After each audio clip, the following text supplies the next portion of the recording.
Hi, this is Louiedfresh bringing it to you on a Wednesday. Today we're going to check out something a little different. This is something called a Walstad tank or Walstad bowl. And I found this out actually through one of my Facebook groups. And if you're not on Facebook groups, you're missing quite a lot. This lady named Hannah Zemer, probably a couple months ago, posted this thing about her first attempt at a Walstad tank. And that other bowl is a representation that I found on Wikipedia. And so I was like, what the heck is a Walstad tank or Walstad bowl? It is simply, can you tell I'm a teacher or something of education? I got my little PowerPoint here. A goal of a Walstad tank is to have strong plant growth, stable environment, and minimal water changes. You want to keep this bowl or this little tank without any type of filter, any type of heater, any type of anything. It is really supposed to be self-sustaining with your plant growth, and the plant growth really is what keeps that thing, the bowl, going, and you just kind of leave it alone. And what do you need for this Walstad bowl? I'm sorry, I didn't say hi. Hi, y'all. I'd like to thank you also for all your wonderful support on the old YouTube channel. So we'll get back to our little PowerPoint. Anyway, back to a little PowerPoint. What do you need? Potting soil, which I did not use when I show it to you eventually. I did use fine gravel. Soft water, I did not use soft water. What I did, and I didn't use the little crab on the bottom there. The soft water, I used regular city water, as I've said in previous videos. My first video about actually starting a fish tank, I use tap water conditioner. That's the truth. Fast growing plants, I'm going to show you where I got the fast growing plants, and provide good lighting. And my good lighting is actually outside, the sun. Almost done with the PowerPoint. What should the results be? The fish wastes are converted to the gravel bacteria. I learned this also from one of my Facebook groups. One of my Facebook followers, or in one of the groups, said, you know, the bacteria was not in the water. I was like, no, you're wrong. And the girl was right. It is the bacteria lives on the surfaces, not in the water. So the gravel bacteria, so the plants can use their can use it for their nutritional needs. Fish and plant waste will continuously replenish nutrients that the plants extract from the gravel, and it should last for many years. So it's like one continuous cycle where they pee, they poo, and the plants in turn use that same waste for their own nutritional needs. And these are plants that I got from Amazon. And I mentioned Amazon because Amazon, you can really get, I'm not advocating Amazon. I'm not getting paid from Amazon. I just like Amazon because it's like a one-stop shop. You can literally just get I'm exaggerating, from milk to plant stuff. You can actually probably buy a car if I look for it. So Amazon was able to ship these little plants to me, and I put them in my little Walstad bowl. And also, I purchased these tongs, little tongs. They're about $5 on Amazon. So I can put them into the plants into my bowl. And you're gonna see, because you know my hands are very steady. And you're gonna see that this is what I use to put them into the bowl. So Amazon, and the reason I mention Amazon is because I have a dear friend, Ed, who works and does stuff for Amazon, and we will one day do a Zoom with him, and you see how Amazon can be used for your fish and college needs. Let me put this down before I poke my eye out. Let's go outside. All right, now we're going to take a little preview of stuff that I'm going to talk about, and things that I am going to talk about on this fish version of the channel. Remember, I also do college stuff. Why? Because I actually love this stuff. So please follow along for both the fish and college stuff. So let's check out what's in the backyard and why I'm showing this to you before I actually show you a Walstad bowl. Oh, but wait. I was going to show you my little Yorkie, but he decided to split. So let's check out what we got in the backyard. I'm showing this to you right here. This is my little, not bromeliad, I can't think of it. it'll come to me later on what this plant is. But I know that I took a video of this particular plant, which name completely escapes me. Since I'm throwing names and stuff out there, I have this wonderful app called the Time Camera Stamp. It is fantastic because I get to pause it because when I completely forget about things. So now I remember it is called the hibiscus. And this hibiscus, because I have to look it up on my little flash drive. This hibiscus, I do a whole video on this hibiscus plant and the beauty of it. And why I'm mentioning it also is because this plant was actually discarded from my school that I work in. And it was literally like way down there, right down there. And they kept falling over in my school and blah, blah, blah. And now it is about 10 feet tall. I'm almost 6 feet. This thing is a monstrosity. So I have a video on this that I'm going to share with you guys one of these days because it is part of the freshwater experience. This down here is my swordtails and feeder guppy tank, which someday I'll talk about. You see, everything is live plants. Everything is outside and it's been still kind of warm. So I haven't still put in, my English is wonderful today.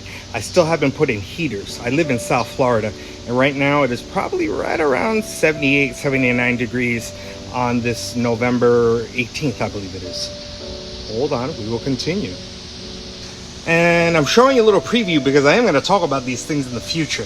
Maybe not necessarily in detail, but this is my bird of paradise, and this is a tribute to my dad. This was his favorite plant.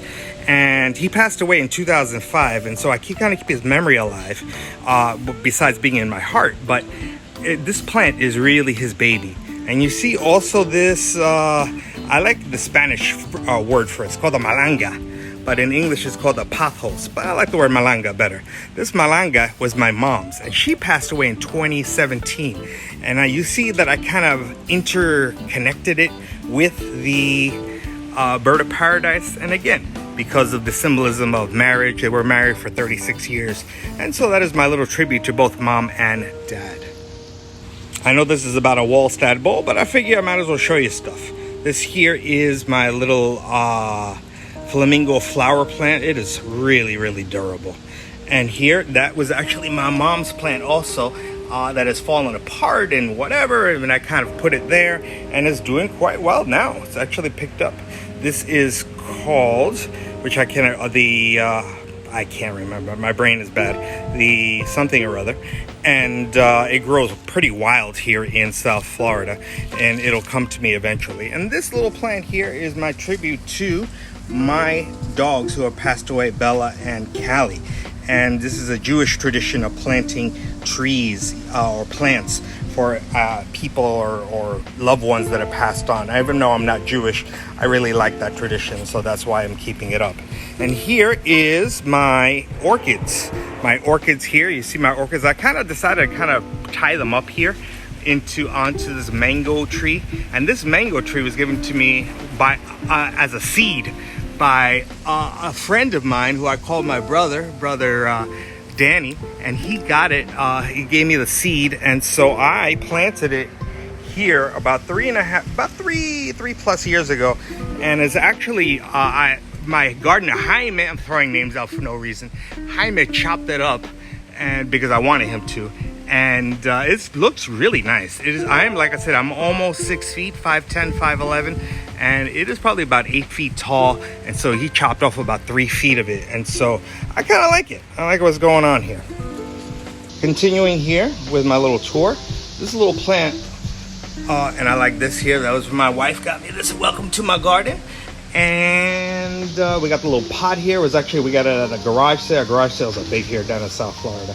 And what's the name of it? Who knows? And again, I'm a horrible person, even though we're supposed to be talking about the Walstad bowl. But I wanted to show it to you anyway. Showing you this slab of concrete or whatever it is, tile. Reason is because hopefully, as time goes on, and we can look back on this and say, wow, I remember when that was just a slab of... What this is going to be, a pond for my turtles that my man Eric from Bella Aquatics, who does amazing work. Look him up on Instagram, Bella Aquatics. Eric, a tremendous gentleman. he will eventually do my pond, hoping, crossing my fingers, in the summertime of 2021. Hoping, maybe, hopefully, maybe, possibly. And y'all remember my beautiful lake over here? We'll probably get back to, and look at the birds, man. They are flapping their wings today, boy. The lovely lake here. I really appreciate the feedback on the lake. I think y'all really like the lake. And my man Francesco is going to talk about the Hudson River up in Ossining, New York. As you hear the dog coming out, not my dog. In January, February, Francesco, you will be on in the wintertime and tell us about the Hudson River, my old stomping grounds. And as we proceed here, we have here, this is my little smorgasbord. I don't think that's a real word, but I like it. Plants, including my man Buddha, a Vietnamese Buddha, over here. And these plants on this beautiful windy day in the middle of November, these plants, I have a video of me watering these plants about, God, it must be almost 2 months ago. So I am going to talk about these plants. I'm going to talk about me watering these plants. So I wanted to show them to you because I do have a little video on these that I already took. And one of these days I'm going to share it in part of my freshwater experience. Now, before y'all yell at me and say nasty things to me, I know that my turtles are in a smaller, confined area than they should be. I get it. I understand. You don't have to tell me.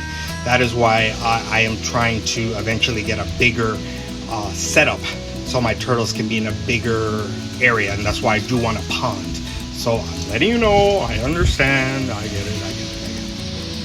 Alright, this is my little fish tank, and I know it's cloudy. We'll talk about bacterial blooms and quality of water and all that fun stuff someday. But he is in there somewhere. This is Scrappy. And where he might be is beyond my comprehension. But, oh, I think he's right up there. There he is. There's the old Scrapmeister. And he is a red-eared slider. I know the water is dirty because I didn't want to clean it because I wanted to show you how water really is outside. And I need to clean it on Saturday. Oh, there's Scrap. There he is. Here is my friend Tuscany. Tuscany's been with me since I turned 40 on my 40th birthday. So on March 11th, she will turn 10 years old and I will turn 50. So how about that? So there is my good friend Tuscany. I know she needs a bigger space. And the reason I'm showing you my turtles, my turtles, there's peanut butter. No, pardon, that's peanut butter. This is jelly. And the reason I'm showing them to you is because I have another video of me feeding these guys. And I know it's small quarters, and there they are. And I also have, I'm sharing all this because I know I have videos, so I want to make sure that you stay around in my YouTube channel. I also have another turtle named Bowser. He is a musk turtle, and I do have a separate video of him eating. Probably it must have been in May when I really wasn't even thinking about doing a YouTube channel. And I do have a video of my man, of my peoples, Tuscany and peanut butter and jelly eating. So that's why I'm showing this to you, so you realize that I'm going to be showing you these videos in the future. I know we're talking about a Walstad bowl. I get it. Hold on. Now that I'm completely boring you guys to tears, these are my last two tanks. These are the tanks that I will show. This was the tank I was showing you that I was actually doing my beginnings of a fish tank, my very first video. And this over here, I also have a video of all the, you see that lovely algae that's right there, and the algae that's there, and all that algae. I have a video about this, about how I should leave the algae alone because of the bacteria that grows on it and what have you. So I wanted to show them to you. Yes, I know it's not clear. Yes, I understand. Oh, that's another plant. Hello, plant. Why I'm showing them to you is because I have everything outside. And eventually when it does get a little chilly, like 50s, I will put in a heater. And like I said, I do have a video of me talking about those two fish tanks. It's already done. That talking about maintaining regular maintenance of the fish tank. So I'm just telling you this so it's a preview of things to come. And those of you who saw my post yesterday on the old Instagram and Facebook and TikTok and Twitter and all that fun stuff. I had a cat right out here, a feral cat, keeping watch of the backyard. And you saw this bowl, and this is the bowl that I'm talking about that is called my Walstad bowl right here. You'll see I have no heater, and I plan on not putting any heater. Yes, we do get maybe a handful of nights where it goes down into the 40s. You may even get one night that goes down into the 30s. I'm not joking either. And a reason I have that over here, there's two reasons why I have this frog bit over here. That's this plant over here, the frog bit. The frog bit serves two purposes. One, when it gets chilly, it'll act like a blanket to keep them warmer. And also when it becomes exceedingly hot, this will actually act to kind of keep the tank a little cool from the burning rays of the sun that come in here probably about 2 hours. 2 hours a day. So, and what I have in here, you see the gravel that I have, no soil. You see the gravel that I have down here. That is part of the Walstad thing. You will see here my my plants here, my little Anubias. You will see also here my moss ball. You will see the little micro, as you can see the glare too. The micro Amazon swords. I also have little fish in here. They're little feeder guppies. And you will also hear the dog, our neighbor's dog, barking away. And you will also notice somewhere in here there are little ghost shrimp. I think maybe one or two of them. So all of this, I don't feed these guys. I don't change the water. I don't do anything to this. It is a Walstad bowl. The Walstad bowl takes care of itself. And besides the frog bit, you will see also darker green. That is also a plant whose name escapes me. Why it escapes me is beyond me. A raccoon tail, I believe it's called. And that also helps to keep the algae down. And so there you have it. There is my Walstad bowl here. It's been here, honestly, for about a month. And I'm very proud of it. I really, honestly, I don't do a thing to it. Not a thing. Let me get up and show you the other side here. I didn't show it to you. You see there? I think somewhere in there, there's a shrimp. I'm not sure where he might be or she might be. But there is the Walstad bowl that is doing well. And I thank Ms. Zemer for her idea, because I never heard of this before. And it's working out really well. So I thank you for listening to me rant and rave for the last 17 minutes and 41 seconds. You make it a wonderful day, and thank you for watching.